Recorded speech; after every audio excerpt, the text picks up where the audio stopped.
Commander Victel's 4 eyes narrowed at the observation window, watching the human female dragged into the containment cell. Her stillness unnerved him. For 3 cycles, she'd fought like a cornered predator, snapping a guard's arm and blinding another's ocular nerve. Now, her feet scraped the polished floor, limp between 2 wary guards. How long has she been here? Science Officer Polera's melodic voice cut through Victel's gravelly thoughts. 5 cycles, he growled, gaze fixed on the human. 5 cycles of tests, and nothing to show. Polera's mandibles clicked nervously, grating Victel's nerves.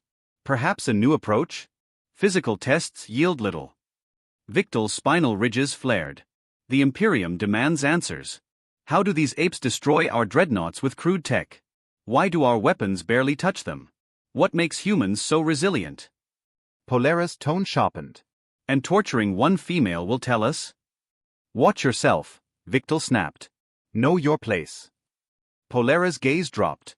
Yes, Commander. In the cell, guards strapped the human to the examination table, doubling the restraints. What's her name? Victel asked, scrolling his wrist device. Emma Reeves, Polera said. A low-ranking communications officer, per our intelligence. Victel's laugh rasped. Low-ranking. Perfect. If she breaks, the rest will crumble. Emma's head lifted, brown eyes locking on the one-way window. Though she couldn't see him, Victel felt pierced, a shiver he buried quickly. Begin the new protocol, he ordered via comm. Full neurostimulation, maximum intensity. Polera flinched. Commander, that exceeds, did I ask? Victel snarled. Begin. A mechanical arm descended, needles glinting. Emma's eyes widened, her body arching as they pierced her forehead, a silent scream frozen on her face. Record everything, Victel commanded. For 6 hours, Emma writhed under stimuli meant to shatter Kilvari warriors. She screamed, wept, but never begged, offering only name and rank. Victel's frustration boiled. Enough, he barked. Back to her cell. Tomorrow again. Guards unstrapped her, her head lolling, eyes glazed.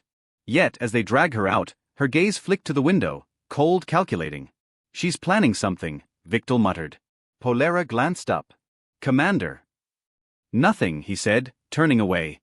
Prepare the Imperium's report. A drop of blood fell from Emma's nose, unseen, splattering the floor. In her bare cell, hard platform, recessed waist area, seamless walls, Emma sat back to the corner, eyes on the door. 5 cycles, Victel had said, matching her count. 5 days of cuts, probes and neural torment. 5 days studying her captors, their routines, their tech. 5 days were enough. She touched the healing puncture wounds on her forehead, noting their speed. The Kilvari, obsessed with her pain, missed what their stimulator did to her brain. A tingling had begun during tests, now a humming awareness stretching beyond her body. Closing her eyes, Emma focused on the food tray by the door, gray mush. It shuddered, then lifted an inch, clattering down. Her lips twitched. That's new, she whispered, voice raw. Hours passed, Emma practicing. The tray rose higher, circled the cell, settled gently. The hum in her mind sharpened. At night cycle, she lay on the platform, not sleeping, but probing her new senses. She felt the guard outside, his mind dull with cruelty, nearby prisoners, alien yet suffering, and Victel in the command center, his thoughts a storm of ambition and fear. Fear, Emma murmured. He's terrified of us. The Kilvari, with their tech and biology, dreaded humans' potential. Her hands glowed faintly, veins pulsing blue. The stimulator hadn't just awakened psionics, it rewired her cells. She was their creation, more dangerous than they knew. At the cell door, Emma pressed her palm to the surface, sensing the lock circuits. With a thought, sparks flew, and the door slid open. The guard gaped, then crumpled, unconscious, as she gestured. Stepping over him, she took his weapon. Thanks for the toys, she said, moving silently through the station's sterile maze, senses guiding her past patrols. In the detention control room, she used the guard's card and her abilities to free the prisoners. Alarms blared as chaos erupted, alien captives flooded the corridors. Emma smiled, watching security feeds. The diversion gave her time. Commander Victel, she said, like a vow. Let's talk. Victel barricaded the command center, guards at the ready. The station had unraveled in moments, cells opened, prisoners loose. How? He roared. Lieutenant Dressel shook his head. A level 1 override, no source. Find it. Victel bellowed. And get that human female. Drezel hesitated. Her cell footage, sir. The screen showed Emma approach her door. It opened untouched, the guard collapsing. What is she? Victor whispered. Coma-like state, Drezel said. Unusual brain activity. Polara's calm chirped. Commander, the stimulator altered her neural pathways. Human brains are plastic, adaptive. We awakened dormant abilities. The line cut to static, lights dimmed. The command center's 6-inch alloy door groaned, bulging inward like pressed clay. With a shriek, it tore free, crashing down. Emma stood in the doorway, eyes and veins glowing blue. Hello, Commander, she said, voice serene. Unfinished business. Guards raised weapons. Emma waved, and they disassembled midair, clattering down. 5 cycles, she said, stepping inside. Cutting me, testing my pain, seeking what makes humans special. You found it. What are you? Victor stammered, retreating. What you made, Emma replied. Human adaptability, our refusal to break. Your stimulator evolved me beyond that. Victor lunged for the beacon. Emma froze him, his eyes darting. Not yet, she said, circling. You'll get a personal lesson. Her hand touched his forehead, veins flaring. Victor screamed, visions flooding his mind, Earth burning, humans fighting, himself strapped to a table, Emma looming. Polara fled toward the shuttles, heart pounding. Whatever they'd created, she wanted no part of it. Fleet Admiral Zornax paced the void Talon's bridge, cape billowing. 6 rotations since station mech, 7 went silent. Responses? He demanded. None, Lieutenant Trex replied. Station intact, life support active. Zornax's mandibles clicked. Prepare a boarding party. I'll lead. Sub-Admiral Quelza protested. Sir, regulations, 48 high-value subjects, Zornax snapped, including the human.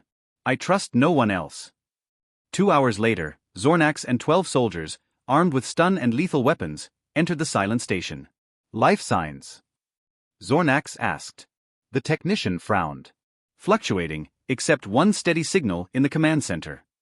They moved cautiously, finding scorch marks, dents, blood smears. A camera tracked them.